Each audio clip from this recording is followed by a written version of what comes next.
আসসালামু আলাইকুম।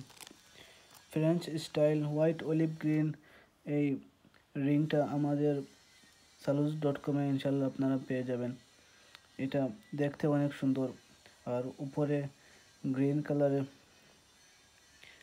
পাতো স্টোন দেওয়া, খুব সুন্দর, অনেক প্রিমিয়াম। ইনশাল্লাহ 1 বছর পর্যন্ত আপনারা রেগুলার ব্যবহার করতে পারবেন, কালার যাবে না। আর আপনারা সেই রিংয়ের সাথে বক্স পেয়ে যাবেন, প্রিমিয়াম বক্স। আপনারা যদি চান কাউকে উপহার দিতে পারবেন ইনশাল্লাহ, সেটা অনেক ভালো একটা প্যাকেজ হবে। আর অনেক ভালো একটা ডিসকাউন্ট ইনশাল্লাহ আমাদের কাছ থেকে আপনারা নিতে পারবেন। যারা নিতে চান আপনারা পেজে মেসেজ করলে আমরা রিপ্লাই দেব। প্রাইস কীরকম সেটা পেজে মেসেজ করলে আমরা আপনাকে বলে দেবো ইনশাল্লাহ। আর যারা নিতে চান আপনারা অর্ডার করতে আমাদের পেজে মেসেজ করুন। আসসালামু আলাইকুম।